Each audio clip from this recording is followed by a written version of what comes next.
أما بعد فأعوذ بالله من الشيطان الرجيم بسم الله الرحمن الرحيم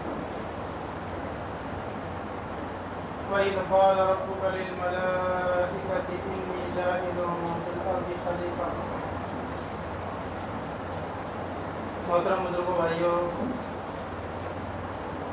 اللہ تبارک و تعالیٰ کا احسان ہے کہ اللہ تبارک و تعالیٰ نے ہمیں ایمان اور اسلام کی دولت عطا فرمائی، اور اللہ تبارک و تعالیٰ نے ہمیں حضور صلی اللہ علیہ وسلم کی امت کے اندر پیدا فرمایا۔ حضرت آدم علیہ السلام کے متعلق ہماری بات چل رہی ہے۔ پچھلی مرتبہ یہ بتایا گیا تھا کہ اللہ تعالیٰ نے حضرت آدم علیہ السلام کو بنا کے تیار کر دیا، اور تمام فرشتوں پر حضرت آدم کو اللہ نے فضیلت دی، اور فضیلت کی وجہ بھی بتائی گئی تھی کہ اللہ تعالیٰ نے حضرت آدم علیہ السلام کو دنیا کی تمام چیزوں کے نام، ان کی صفات، ان کے فائدے، یہ سب اللہ تعالیٰ نے حضرت آدم کو بھی اور فرشتوں کو بھی بتائے۔ لیکن حضرت آدم نے ان تمام چیزوں کو جو اللہ نے بتائی یاد رکھا، اور فرشتوں نے ان چیزوں کو بھلا دیا، فرشتوں کو یہ چیزیں یاد نہیں رہی۔ پھر اللہ تعالیٰ نے فرشتوں سے پوچھا کہ مجھے ان چیزوں کے نام بتاؤ، تو فرشتوں نے کہا کہ ہمیں تو علم نہیں ہے، ہمیں تو اتنا ہی علم ہے جتنا آپ نے ہمیں دیا ہے۔ پھر حضرت آدم سے کہا کہ آپ بتاؤ، تو حضرت آدم نے ان تمام چیزوں کے نام بتا دیے، دنیا میں جتنی بھی چیزیں ہیں ان کے نام، ان کی صفات، ان کے فائدے، یہ ساری چیزیں حضرت آدم نے بتا دی۔ تو پھر اللہ تعالیٰ نے فرشتوں سے یہ بات کہی کہ دیکھو، میں نے تم سے کہا تھا نا، جس بات کا مجھے علم ہے اس کا تمہیں علم نہیں ہے۔ تم نے حضرت آدم کے خلیفہ بنانے پر یہ کہا تھا کہ اللہ ایسی مخلوق کو کیوں بناتے ہیں، تو اللہ نے اس وقت کہا تھا کہ جو میں جانتا ہوں وہ تم نہیں جانتے۔ تو اللہ نے اس وقت فرشتوں کو وہ بات یاد دلائی، اور فرشتوں سے کہا کہ دیکھو، حضرت آدم کو خلیفہ بنانے میں کیا حکمتیں ہیں، کیا فائدے ہیں، کیا مقصد ہے، میں کیوں بنانا چاہتا ہوں، ان ساری چیزوں کو میں جانتا ہوں، تم نہیں جانتے۔ تو فرشتوں کو یہ بات یاد دلائی کہ دیکھو، میں نے ان تمام چیزوں کے نام تمہیں بھی بتائے اور حضرت آدم کو بھی بتائے، لیکن تم بھول گئے، اور حضرت آدم نے ان چیزوں کو یاد رکھا۔ تو حضرت آدم کی جو فضیلت فرشتوں پر اللہ نے بڑھائی وہ علم کی وجہ سے، اور علم بھی یہ کون سا تھا؟ یہ دنیا کی چیزوں کا ایک معمولی سا علم تھا۔ تو ایک دنیا کے علم کی وجہ سے، دنیا کے چیزوں کی معلومات کی وجہ سے اللہ تعالیٰ نے حضرت آدم کو تمام فرشتوں پر فضیلت بخشی۔ تو جو علم اللہ کی صفت ہے، جو علم اللہ کی صفت ہے، جو اللہ کے ضابطے، اللہ کے قانون اور اللہ کے کلام کا، قرآن و حدیث کا جو علم ہے، جس کو وہ ہوگا اس کا مقام اور مرتبہ کتنا اونچا ہوگا۔ تو جس کو اللہ نے اپنا علم دیا،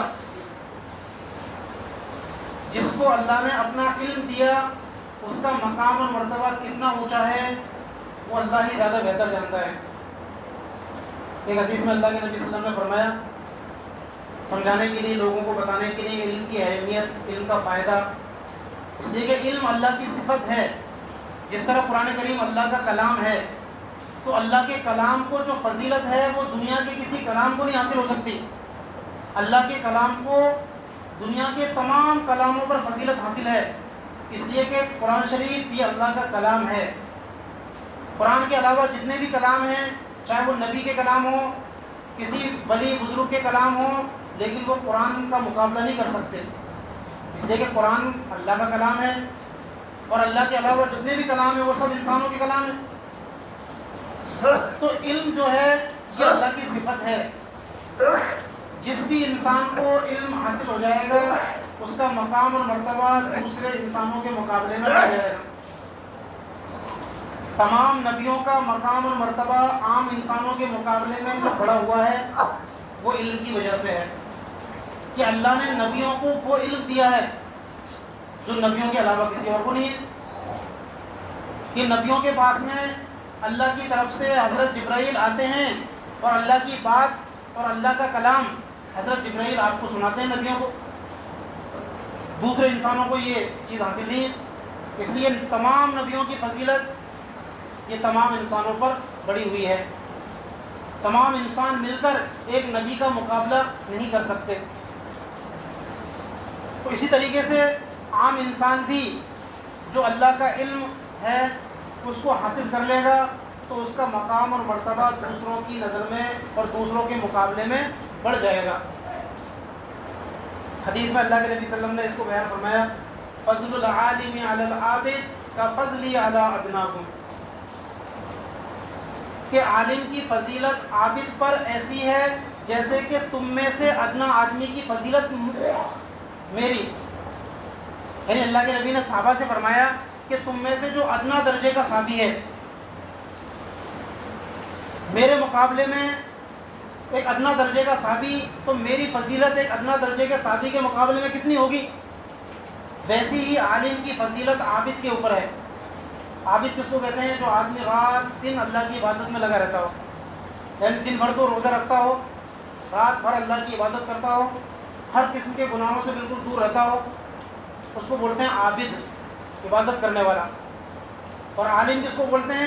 جس کو اللہ نے اپنا علم دیا، اپنی کتاب اپنے کلام کا علم جس کو اللہ نے دیا اس کو بولتے ہیں عالم.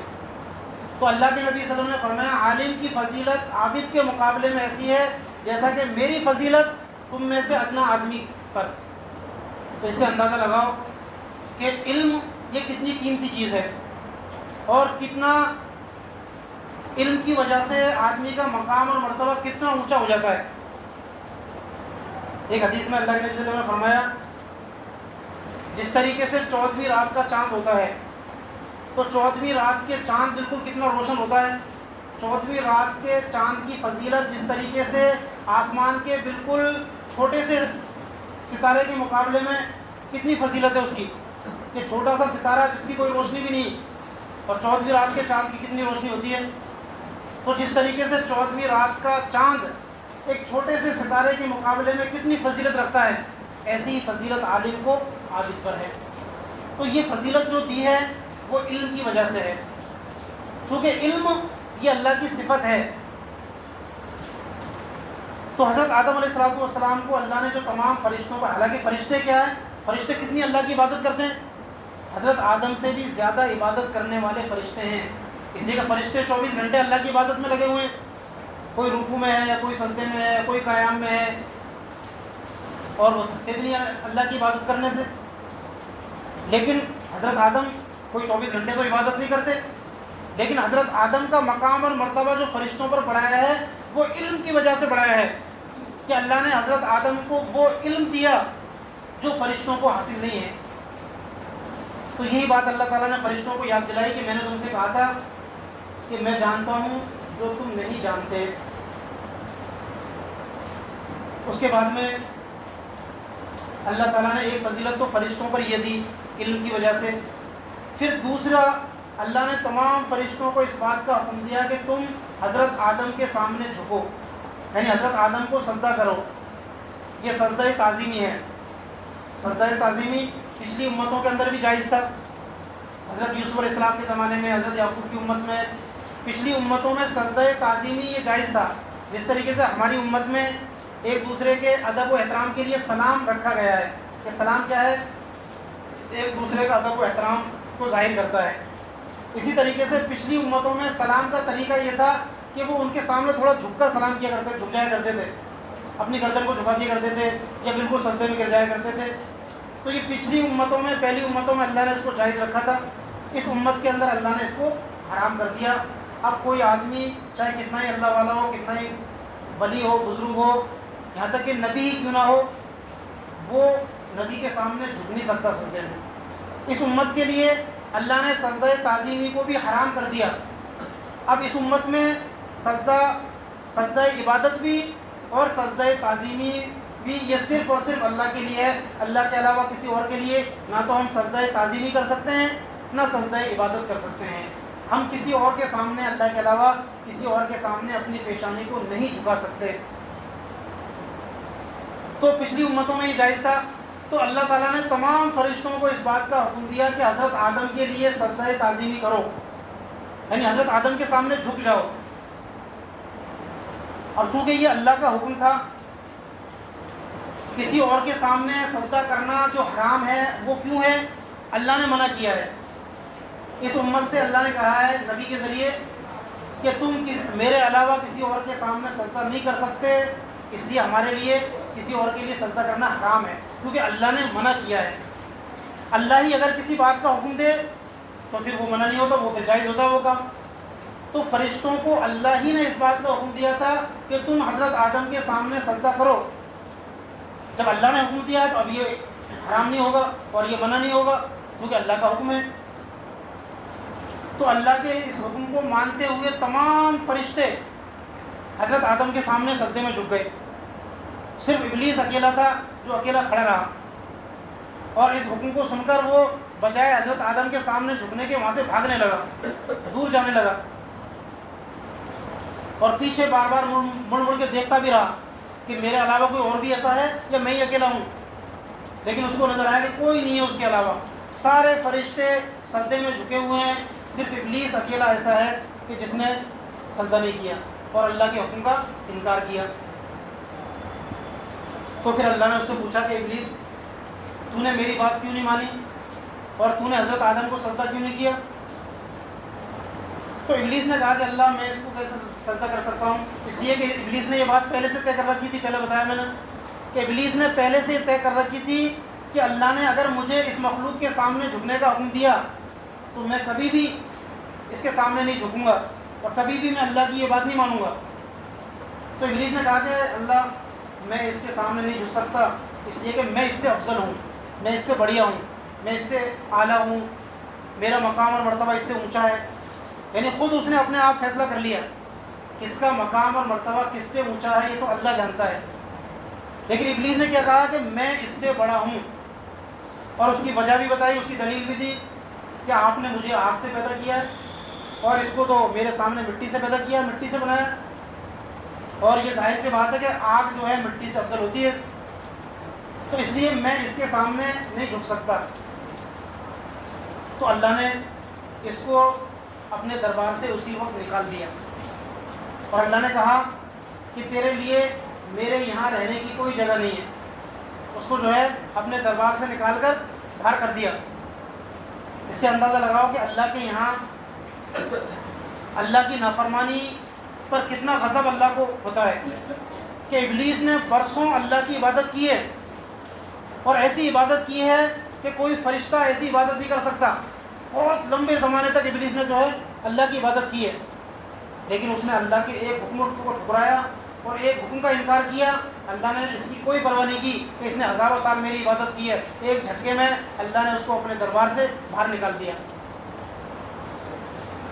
اب ابلیس کا جرم کیا تھا؟ حالانکہ سب سے بڑا گناہ یہ کفر و شرک ہوتا ہے، اللہ کا انکار کرنا ہے۔ ابلیس نے اللہ کا انکار نہیں کیا، اللہ کے ساتھ میں کسی کو شریک بھی نہیں کیا، صرف اس نے تکبر کیا ہے، ایک گناہ کبیرہ ہے۔ اس تکبر کی وجہ سے اللہ نے ابلیس کو اپنے دربار سے نکال دیا۔ تو اس سے اندازہ لگاؤ کہ تکبر کتنا خطرناک اور کتنا بڑا گناہ ہے، اور اس پر اللہ کو کتنی ناراضگی ہوتی ہے کہ برسوں سے عبادت کرنے والے کو اللہ نے باہر نکال دیا اپنے دربار سے تکبر کی وجہ سے۔ تو ابلیس کو اللہ تعالیٰ نے وہاں سے باہر نکال دیا۔ اب یہ تکبر ابلیس کے اندر تو ہے ہی، یہ تکبر جو بڑی خراب چیز ہے یہ انسانوں کے اندر بھی موجود ہے، ہر انسان کے اندر یہ تکبر کچھ نہ کچھ موجود ہے۔ آپ اندازہ لگاؤ کہ ہم ہزاروں سال اللہ کی عبادت نہیں کر سکتے، اس لیے کہ ہماری اتنی عمر بھی نہیں ہے، ہزاروں سال کے ہم 100 سال اللہ کی عبادت نہیں کر سکتے۔ تو اگر ہمارے اندر تکبر ہوگا تو ہمارا کیا حال ہوگا یہ ہم نہیں جان سکتے، کیا حال ہوگا ہمارا ہم خود اس کو سمجھ سکتے ہیں کہ ابلیس کی ہزاروں سال کی عبادت بیکار ہو گئی ایک تکبر کی وجہ سے، ہمارے پاس میں تو عبادت بھی نہیں ہے، تو ہمارا کیا حال ہوگا یہ ہمیں اس وقت پتہ چلے گا۔ تو انسانوں کے اندر بھی جو ہے یہ تکبر موجود ہے، اور تکبر کی وجہ سے انسان جو ہے اللہ کی بڑی سے بڑی نافرمانی کر لیتا ہے، اور بڑی سے بڑی اللہ کی نافرمانی، ناشکری، ناقدری اور بڑے سے بڑا گناہ آدمی تکبر کی وجہ سے کر لیتا ہے۔ تو تکبر جو ہے انسان کو جہنم کے اندر پہنچا دیتا ہے۔ تو انسانوں کے اندر بھی عجیب قسم کا تکبر ہوتا ہے۔ ہمارے استاد ہیں، وہ خود اپنا واقعہ بیان کر رہے تھے کہ ایک آدمی کے مرنے کا وقت قریب آیا، بالکل مرنے والا ہے اور مرض الموت میں، مرض الوفات میں مبتلا ہے۔ اس کے گھر والوں نے، رشتہ داروں نے، اس کے دوسرے بھائیوں نے ہمارے استاد کو بلایا اور ان سے کہا کہ آپ آؤ۔ سب گھر والے بیٹھے ہوئے تھے، وہ آدمی بستر پر لیٹا ہوا ہے، بالکل موت کے قریب ہے۔ اس کا ایک چھوٹا بھائی تھا، مرنے والے کا ایک چھوٹا بھائی تھا، جس سے وہ مرنے والا بولتا نہیں تھا، بات چیت بنتی اس کی، کوئی جھگڑا ہو گیا ہوگا پہلے۔ یہ چھوٹا بھائی نیچے بیٹھا ہوا ہے اور چھوٹے بھائی نے اور سب گھر والوں نے بلایا کہ آپ اس کو تھوڑا سمجھاؤ کہ جو ہے مجھ سے بولنا شروع کر دے۔ تو ہمارے استاد نے ان کو سمجھایا، آخرت کی باتیں بتائی، جہنم کی باتیں بتائی، اور پھر ان کو کہا کہ آپ جو ہے ان سے بولنا شروع کر دیں۔ چھوٹا بھائی بھی ان سے معافی مانگتا رہا کہ مجھے معاف کر دو اب آخری وقت میں۔ تو اس مرنے والے نے، بڑے بھائی نے کیا کہا کہ مولانا میں جہنم میں تو جا سکتا ہوں لیکن میں اس سے بول نہیں سکتا، اور تھوڑی دیر کے بعد میں اس کا انتقال ہو گیا۔ تو تکبر یہ کیا ہے؟ وجہ کیا ہے؟ تکبر یہ اتنی خراب چیز ہے کہ اس نے ابلیس کو اللہ کے دربار سے نکال دیا اور اس انسان کو یہ جہنم میں پہنچا دیتی ہے۔ یہ تکبر انسان کو جہنم تک پہنچا دیتا ہے۔ تو تکبر کی وجہ سے انسان بڑے بڑے گناہوں کے اندر مبتلا ہو جاتا ہے۔ اس لیے تکبر جو ہے بڑی ہی خطرناک چیز ہے، اس سے اپنے آپ کو بچانا چاہیے۔ حدیث کے اندر آتا ہے ابلیس کو اللہ جہنم میں ڈال دیں گے، تمام نافرمانوں کو جہنم میں ڈال دیں گے۔ 1000 سال کے بعد میں ابلیس کو جہنم سے نکالیں گے اور پھر کہیں گے ابلیس سے کیا میں تجھے معاف کر دوں؟ ابلیس کہے گا ہاں معاف کر دو، اچھی بات ہے۔ تو اللہ فرمائیں گے ٹھیک ہے، میں حضرت آدم کو جنت سے نکالتا ہوں اور تم ان کو سجدہ کر لو اور میں ابھی معاف کر دیتا ہوں۔ حدیث کے اندر آتا ہے کہ ابلیس فوراً انکار کر دے گا کہ نہیں، آدم کو میں نے پہلے ہی سجدہ نہیں کیا، اب میں کیا اس کو سجدہ کروں؟ حالانکہ 1000 سال جہنم میں جلنے کے بعد میں اس کا کیا حال ہوا ہوگا؟ 1 منٹ جہنم میں آدمی کی کیا حالت ہو جاتی ہے؟ 1000 سال وہ جہنم میں رہا، اللہ نے کہا میں تجھے معاف کر دوں گا، سجدہ کر لے آدم کو، لیکن پھر بھی اس نے صاف انکار کر دیا۔ کیوں؟ تکبر اس کے اندر پھوٹ پھوٹ کے بھرا ہوا ہے۔ تو تکبر بڑی خطرناک چیز ہے، اس سے آدمی کو اپنے آپ کو بچانا چاہیے۔ اور سلام یہ تکبر کو ختم کرتا ہے، اس لیے آدمی ایک دوسرے سے سلام کرے، آگے چل کر آگے بڑھ کر ایک دوسرے سے سلام کرے تاکہ تکبر ہمارے اندر سے ختم ہو۔ اللہ تعالیٰ ہم سب کو منظور کرے۔